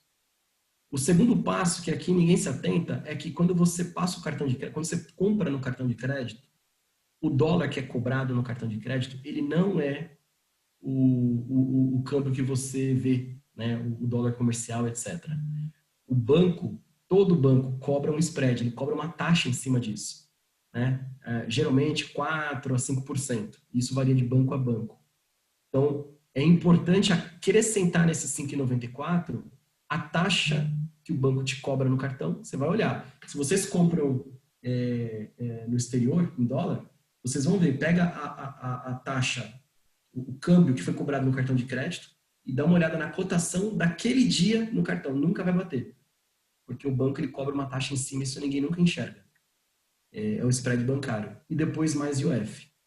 Então, o dólar a 5,40, a gente já faz uma provisão aqui de cobrar 6,60. Isso aqui é algo bem... Se a gente não faz essa conta, a gente perde dinheiro no meio do caminho. Principalmente quem está fazendo contrato de 12, 24, 36 meses. Eu vou dar uma acelerada aqui, porque acho que o tempo está no final aí. Um cuidado super importante é a aplicação de descontos. Acho que recomendação aí, quem vende solução enterprise, quem lida B2B, lida com o governo, estejam preparados para as rodadas de negociação. Né? Negociação sempre existe. Empresas maiores, né, venda enterprise. Se você está vendendo para uma empresa muito grande, saibam que vão existir 2 rodadas, pelo menos, de negociação. A primeira vai ser o comprador, a área contratante vai estar sempre pedindo desconto. Você vai fazer um esforço, vai dar um desconto, aí ela, no final, vai dizer, legal, agora sim, agora eu vou levar para a área de compras. E toda a área de compras de grandes empresas tem meta para negociar desconto. Então, se você deu todo o desconto que podia aqui, você vai entrar no negativo aqui, porque a área de compras vai pedir mais desconto. Então, saibam que existem em vendas enterprise, vendas para grandes empresas, 2 rodadas, pelo menos, de negociação de desconto. Então, precisa deixar fôlego para essas negociações. Tá? Quem vende para setor público, super importante. Setor público precisa de licitação a partir de um determinado valor de contrato. Né? E aí, às vezes, o valor de contrato, o valor do teu contrato, né? A proposta que você está enviando para o setor público, ela ultrapassa o limite em R$10. E por causa de R$10, você acaba tendo que passar por um processo super longo de meses. A empresa vai ter que abrir concorrência, vai ter que falar com várias empresas. Então, se você está lidando com o setor público, é importante você dar uma olhada nos limites de budget para licitação. Né? Se o seu preço está muito perto daquilo, às vezes é mais vantajoso você ficar abaixo disso do que estender o prazo de negociação por conta da política do setor público. Tá? Trouxe 2 erros comuns aqui. O primeiro deles é a gente assumir que toda vez que eu dou 10% de desconto no preço, eu vou ter 10% de redução na margem. Isso está errado. é um erro bastante comum. Toda vez que a gente aplica o preço no produto, a redução na margem ela é maior. Trouxe aqui um exemplo. Tá? Tô passando mais rápido aqui. Se vocês tiverem alguma dúvida aí, vocês me chamam. Estou dando um exemplo aqui de um produto que custa 100, né? O exemplo lá de trás, ó. Eu tenho reservado uma margem de 30%, eu tenho 10% de impostos, o preço de venda é de R$ 166 e toda vez que eu vendo a 166, me sobra 50 para pagar as despesas, ok?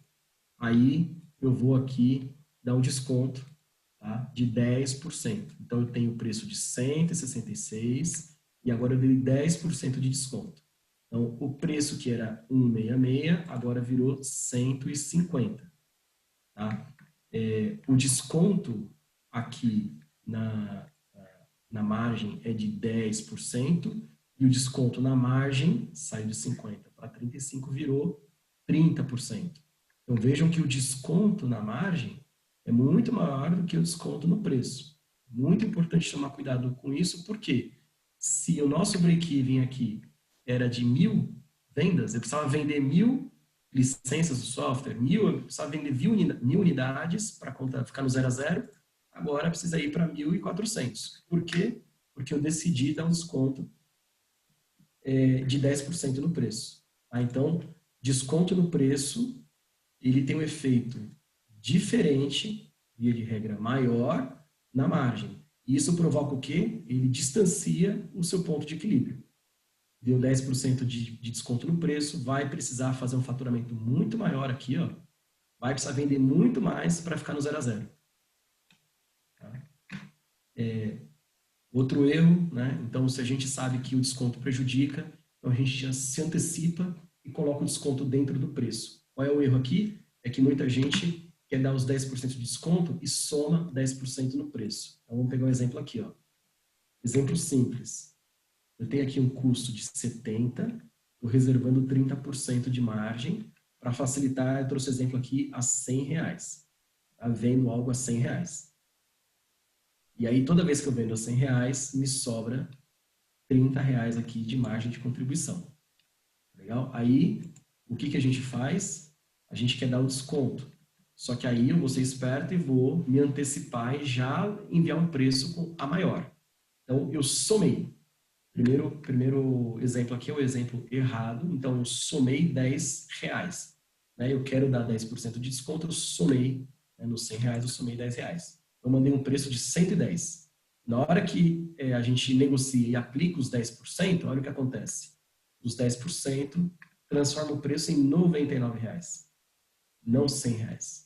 E a minha margem, que era de 30, agora é de 29. Então, eu estou perdendo R$1 aqui. Tá? Então, a maneira correta de se fazer o cálculo é essa daqui. Então, o preço de venda, R$100, a gente faz aqui o desconto de 10%, esse preço vira R$111. Tem uma continha aqui para fazer esse preço aqui, né? E aí, quando eu dou 10% em cima desse 111 que eu mandei, o preço final vira 100, que é o mesmo preço aqui e que é a mesma margem aqui. Tá? Então, isso aqui parece bem simples, na verdade é simples, mas é um erro frequente. A gente vê isso aqui o tempo inteiro em várias empresas, vários erros de cálculo que são passados de forma despercebida. Isso aqui no final da conta não fecha. No final do mês a conta fica menor. Tá? Então, também deixei aqui algumas dicas no material sobre como calcular de forma correta esse preço com desconto. Tá? E agora a gente está chegando no final, aqui já ocupei bastante o tempo de vocês. Eu trouxe dois assuntos aqui super rápidos, são 2 slides, só contando um pouquinho o que a gente está fazendo e exemplos de coisas mais avançadas, vamos dizer assim, né? Como eu disse, a Precifica, ela ajuda as empresas a definirem o preço de venda ideal. Eu tenho tanto cliente que utiliza os nossos insights e altera os preços na mão, tanto quanto eu tenho cliente que não tem ninguém mexendo em preço e a gente está em tempo real trocando o preço de produto. Tá? O preço da TV, da geladeira, do telefone. não tem ninguém operando, é 100% inteligência artificial, né? Então, trouxe exemplos aqui. A gente tem a Amazon, a AWS, né? Infraestrutura. A gente tem exemplo de preço dinâmico lá. Então, a gente tem o chamado lá de compra de servidores em leilão, né? Os spots. Né? Então, com base em oferta e demanda, eles determinam quanto custa lá a utilização do servidor. É um exemplo de preço dinâmico. Eu trouxe aqui um exemplo mais simples, né, da Enel, São Paulo. A gente tem a energia elétrica, tem certos momentos que a gente ultrapassa uma faixa e eles chamam de tarifa vermelha. Então, quando ultrapassa essa faixa, você paga mais. Né? É um exemplo mais simples, mas não deixa de ser um preço dinâmico. E no varejo online, eu até trouxe alguns exemplos aqui embaixo, que são exemplos da Precifica, tá? Onde a gente hoje determina um preço para equilibrar o estoque do nosso cliente, né, para dar para ele um objetivo, um equilíbrio de estoque e para dar para ele um patamar de margem. Então, a gente otimiza a margem, estoque, dinamicamente. A gente tem o faturamento, a faixa amarela, indica que a Precifica estava gerenciando o preço dele. Onde está branco é quando o nosso cliente fazia na mão. Esse aqui é o faturamento e a margem amarelinha, aqui laranja. E aqui do lado direito, a gente tem, na barrinha verde, o preço. Então, o preço ele oscilou entre aqui e aqui, né? É o range de preço. Nesse dia aqui, o preço foi entre 140 até 166, mais ou menos. E essa linha aqui representa a quantidade vendida. Né? Então, inteligência artificial, aplicando todos esses conceitos que a gente falou até aqui, né? De forma sistemática, de forma científica, sem utilizar o feeling, né? Porque às vezes o feeling atrapalha se a gente não toma decisões com base em histórico de dados, né? E esse aqui é um outro exemplo, para quem já lidou aí com a teoria lá de elasticidade de preço. Essa é uma outra das coisas que a gente faz aqui bastante. Basicamente, quando a gente faz análise de elasticidade de preço, a gente quer entender o seguinte: se eu baixar o meu preço em X, em 10%, em R$10, se eu baixar o meu preço, eu vou impactar a minha demanda? Mais pessoas vão comprar? Ou as vendas vão continuar o mesmo? Ou menos pessoas vão comprar? Então, a gente consegue, através de histórico de vendas, fazer esse tipo de análise, usando estatística, usando o conceito de elasticidade. Aqui, graficamente, a gente está vendo preços praticados à esquerda, né? Então, a gente praticou o preço vamos colocar aqui, entre 200 e 600. Aqui a gente tem um eixo que a gente mede volume médio de venda diário, né? Então, quanto mais para a direita, a gente está conseguindo vender com mais frequência a este preço. Então, pensa aqui, ó, esse pontinho aqui está perto dos 600. Então, vendendo a 600, vendeu pouco. Aqui, a bolinha pequena é a quantidade e esse eixo aqui é porque a frequência é baixa. Quando a gente baixou o preço aqui para o patamar dos 400, a bolinha foi para cá, para a direita. Então, ela andou mais para a direita, indica que a gente está vendendo mais e com a bolinha maior, também o volume é maior. Então, eu estou passando de forma para vocês darem uma olhada mais a fundo nesse tema, né, que é entender o impacto do preço antes de fazer a mudança no preço. É o impacto do preço nas vendas. Né? Se eu mexer R$10 no preço, o que acontece com o faturamento, o que acontece com a quantidade vendida e o que acontece com a margem. Então, tem como fazer predições nesse sentido se a gente tem histórico, histórico de dados. Tá bom? Marina, acho que eu extrapolei um pouco aí o tempo. Se tiverem mais perguntas aí. Ricardo, muito obrigada. Nossa, eu acho que eu não via alguns conceitos de matemática desde o ensino médio. Foi super legal relembrar e rever e ver na aplicação de um negócio mesmo. Obrigada mesmo pela conversa hoje. Pessoal, alguém tem perguntas? Fala aí, Luca. Tudo bom? Primeiro, obrigado. Eu sou da YouFit, a gente é um delivery de comida especializado em vegetariano e vegano. e atualmente o preço inicial vai ter que ser mais baixo. Eu queria saber se é fácil começar com um preço mais fácil e vender pelo preço mais baixo, depois passar a vender pela qualidade melhor do produto. Você acha que essa é uma transição fácil ou que tem outros caminhos? Sim, essa é uma abordagem que ela é bastante utilizada. A gente tem muitos exemplos de empresas, na verdade, bem e mal sucedidas fazendo isso, né? Então, acho que faz sentido se está no teu plano pagar essa conta, né? Vira uma conta de custo de aquisição de cliente, né? Então, quer dizer, eu vou vender por um preço mais baixo para conseguir estar presente e ser visto, fazer as pessoas experimentarem, né? Então, baixar um pouquinho o preço para isso acaba virando uma conta de custo de aquisição, né? Então, estou pagando para ter esses clientes. Arrisco dizer que tem exemplos que não deram tão certo no passado. Por exemplo, se a gente pegar o histórico de Netshoes, Netshoes apostou muito nesse conceito e por muitos anos ficou tentando sair desse círculo vicioso, não conseguiu, antes de Magazine Luiza, né?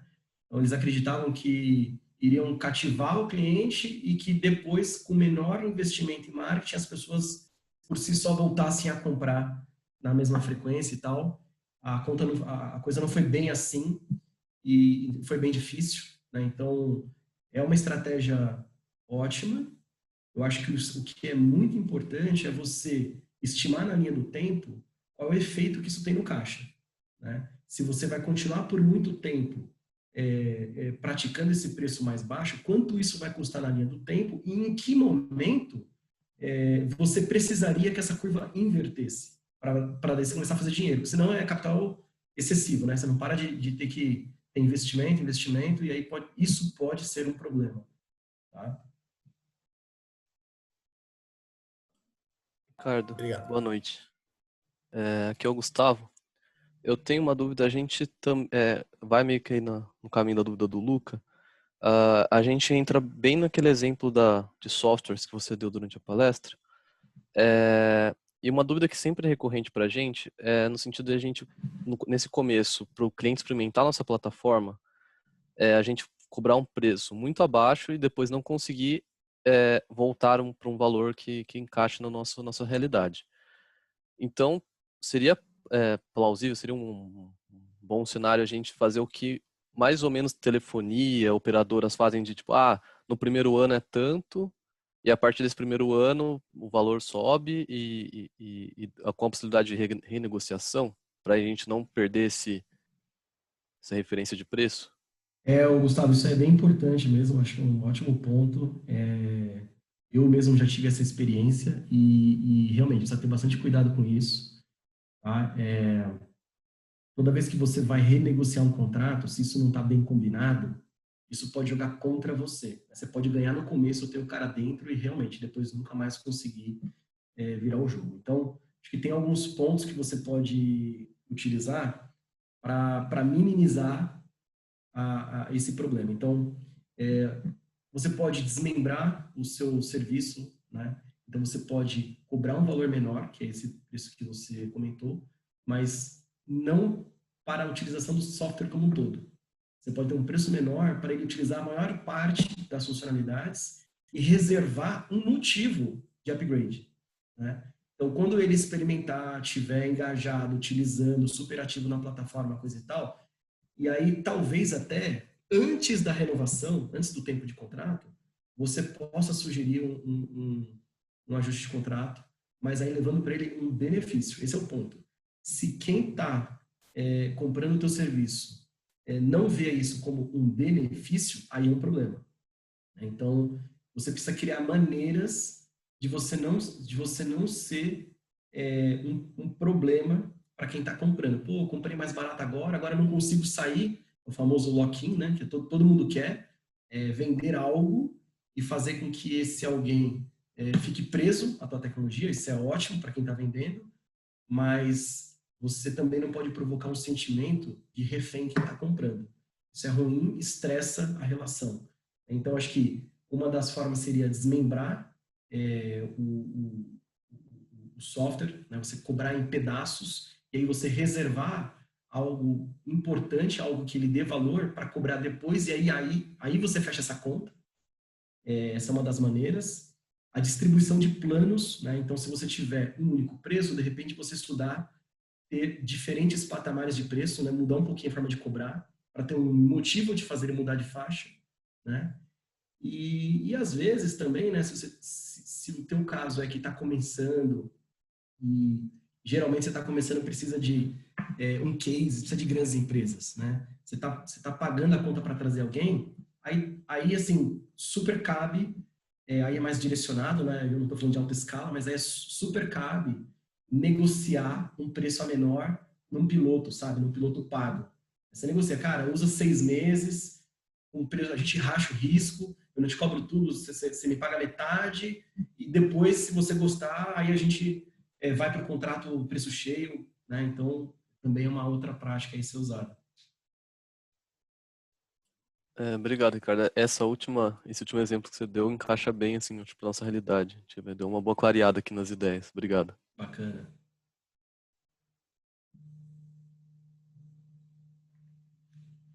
Bom, acho que eu vou puxar aqui outro gancho, Ricardo.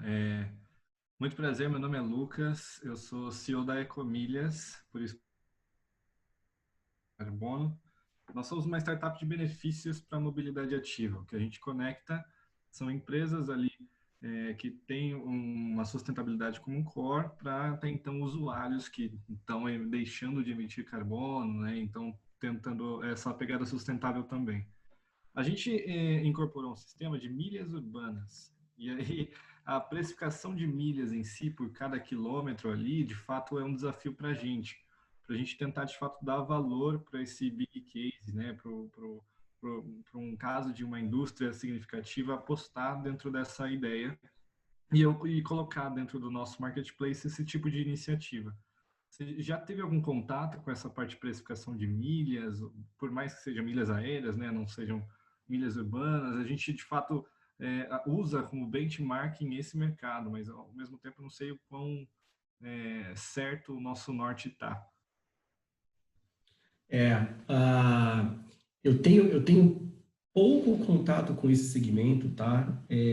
Na verdade, a gente até tem clientes do ramo aéreo, né? Mas a gente com eles faz mais a parte de monitoramento de preços, menos a de precificação em si, né? Mas, de fato, é altamente complexa a definição de preço nesse setor de OTAs, né? As aéreas, locadora de carros, hotelaria, né? Realmente é bem complexo. Eu acho que, como recomendação, eu acho que para todo problema complexo, o caminho é separar o problema grande em problemas menores, começar simples, né? De repente começar um pouco mais macro, né? E ir abrindo, detalhando gradativamente, porque o que eu estou querendo dizer, eu já tive experiências onde a gente chega numa grande empresa e, por ser uma grande empresa, eles já têm algo muito complexo dentro de casa e querem migrar, querem usar a nossa tecnologia.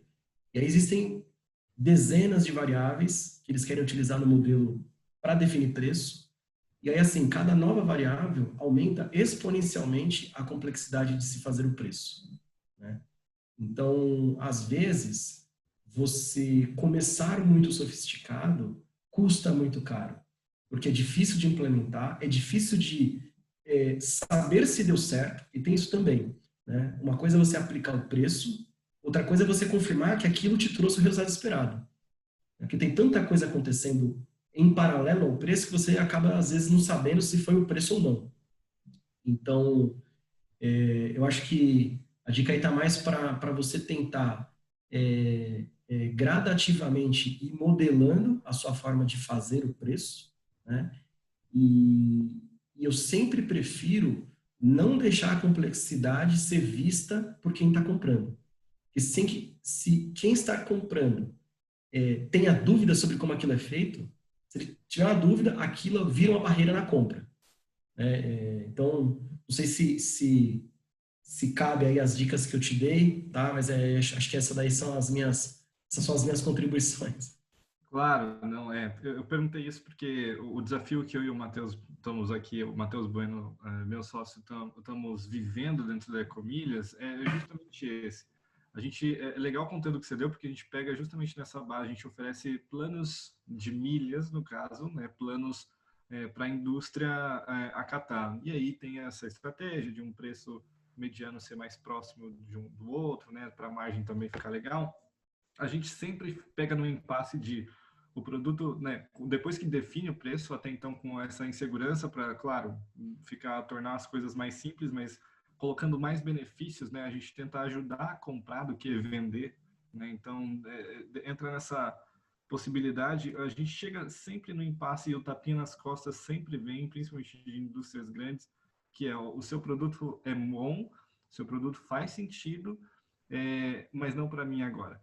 Né? Então a gente não sabe quanto lidar com isso, ou qual que seria de fato o real problema, qual migué que aquele cara está dando de repente para em cima para a nossa proposta, e a gente não, né, fica patinando e não consegue melhorar de posicionamento nesse sentido.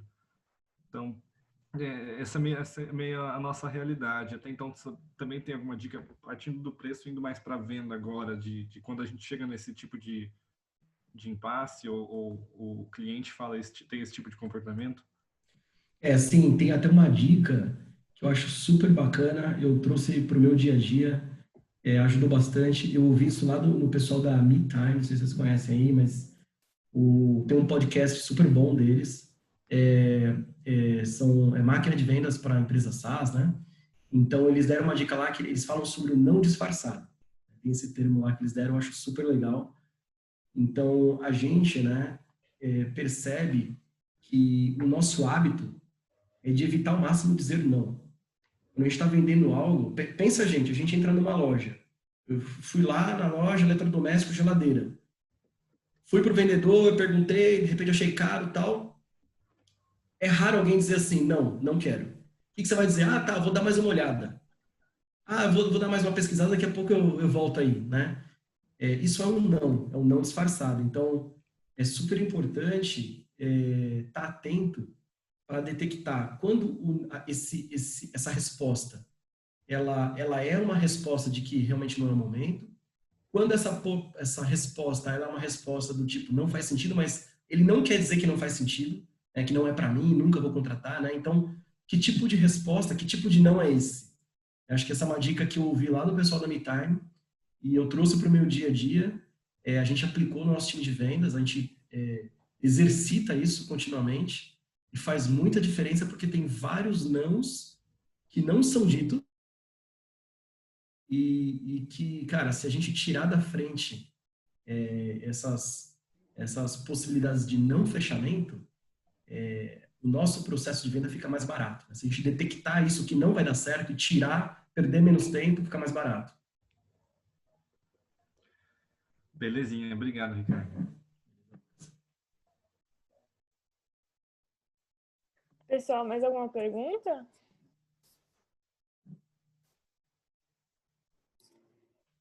Se não, eu queria agradecer. Fala aí. Marina, desculpa, super rápida. Ricardo, em termos de preço... Bom, primeiro, boa noite, obrigado pelo bate-papo, foi extremamente rico, era até uma coisa que eu da MBR Agro, com o Gustavo, o Hernan e o Felipe, sempre conversávamos com a Marina e com o Felipe, que era uma pauta que a gente queria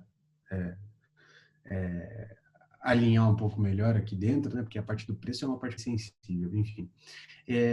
Daí, como economista, né, a gente foi pegando um pouquinho de teoria para tentar precificar o nosso produto, que o Gustavo já fez uma apresentação legal.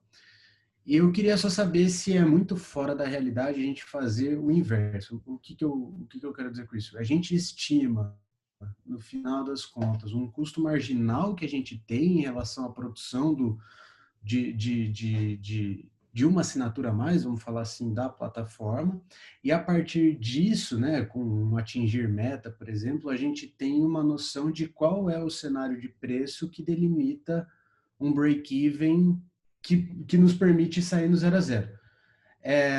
Então, eu acho que eu senti que é um pouco é uma política reversa, mas que, de certa forma, nos trouxe um resultado legal, assim. São preços, assim, condizentes. A gente não vai estar cobrando por uma assinatura um valor de R$ 500.000, entendeu? Então, assim, são valores que a gente bate o olho e fala, bom, tá bem condizente com o que uma Embrapa, de uma AgroAPI que eles têm ali, cobra. Então, daí eu só queria saber de um especialista mesmo, se esse olhar, né, inverso, né, vamos falar assim, faz sentido, ou do tipo, Lucas, acho melhor vocês repensarem, deem uma olhada nisso. É mais ou menos essa a dúvida, uma coisa Então, mais... Lucas, boa noite. Faz todo sentido, sim, tá? Faz todo sentido. É, eu acho que eu mencionei assim bem por alto no início. Existem várias metodologias de se fazer o preço, né? De se formar preço. Eu apresentei uma aqui que é baseada em custo, né? Então você parte do custo para formar um preço. E daí você pode até otimizar depois, né? Não precisa ser exatamente cravado ali sobre custo. Mas o que eu mostrei é baseado em custo. E o que você tá colocando, né? A parte de custo marginal faz todo sentido. É uma prática bem comum no mercado, né? É uma prática muito comum em indústrias, por exemplo. Mas é como você disse, é basicamente uma conta inversa, né? E eu acho que aí o que vale o comentário aqui, né? Acho que é testar preço, né? Assim como eu mostrei a gente partindo do custo para formar o preço e fazer testes, entender se o patamar de preço é adequado, fazer fazer o teste também, mesmo quando você parte do custo marginal. E aí vai uma frase, tem coisas que assim eu pego e fica para mim assim, eu uso, eu tenho um conhecido, trabalha com a gente, tal, o Fabiano Coelho, ele tem uma frase de impacto assim, ele fala: às vezes vender bem é o indicativo de que o teu preço está errado. Né? Então, o que ele quer dizer com isso? Ele fala assim, às vezes está vendendo muito, está comemorando. E às vezes está vendendo tanto porque está barato demais. Né? Então, acho que daí vem a coisa de testar. Né? Mesmo que esteja dando certo, acho que vale a pena sempre fazer testes e entender se você pode cobrar um pouco mais, qual que seria o impacto. Acho que o preço certo, ele é o preço certo para um determinado objetivo, ele pode ser o preço certo no momento que você precisa aumentar market share. Eu quero mais cliente, esse é o preço certo para trazer cliente. Está vendendo, quantidade, beleza. Talvez você esteja no momento em que, pô, eu preciso entregar margem para a empresa. Né? E aí, neste momento, o preço certo para essa finalidade é outro. Eu vou até aqui, para encurtar aqui a minha resposta, vou dar um exemplo que aconteceu aqui com a gente. A gente tem um cliente grande player mesmo, empresa capital aberto. Quando veio o boom dos marketplaces, eles só vendiam no e-commerce, eles têm loja física e e-commerce. E aí, quando veio o boom dos marketplaces, eles fizeram um baita do estudo se iriam ou não vender nos marketplaces. E aí eles nos procuraram, porque a gente tem uma tecnologia que determina qual é o preço ideal, né, para vender no marketplace. E assim foi. Eles deram alguns objetivos, né? Então você dá o objetivo de venda, etc e tal, margem, e foi para frente. As vendas foram muito acima do que eles esperavam, vendeu muito, muito. E aí rolou primeiro a comemoração, e no segundo estágio rolou um puta de um problema, eles deram um pause lá na tecnologia, e aí eu fui entender o que estava acontecendo. Vendeu tanto no marketplace que derrubou a margem da companhia como um todo. Você tinha um patamar de margem para este canal, então aí eu estou falando de preços distintos, então eles tinham um preço no marketplace, outro preço no site e outro preço na loja física. E aí no marketplace, quando você tem uma concentração grande de vendedores, você tende a brigar muito em preço, quando é commodity. E aí eles tinham uma margem um pouco mais apertadinha ali no marketplace, só que o volume foi tão alto que na companhia como um todo derrubou a margem. E aí tiveram que rever, escolher um portfólio, nem todos os produtos hoje estão no marketplace. Então, um caso real onde a gente precisa entender bem qual é o objetivo para a gente chegar ao preço ideal, ao preço correto. Não, perfeito, maravilha. Obrigado. Obrigado, Lucas. Obrigadão. Pessoal, mais alguma coisa? Se não, queria agradecer muito, Ricardo, foi sensacional, de verdade, aprendi muito aqui, eu tenho certeza que as nossas equipes também. Obrigada pela sua contribuição ao nosso programa de aceleração, foi um prazer te receber. No que você precisar, precisar de alguma coisa da USP, enfim, qualquer coisa, o Neu está aqui. Muito obrigada e uma ótima noite. Perfeito, obrigadão, Marina, obrigado a todo mundo aí que participou aqui. Eu compartilho o material com vocês, se você, Marina, quiser abrir para o pessoal, fica à vontade, tá Claro, bom? tá bom. Meus contatos estão no final do material também, se depois alguém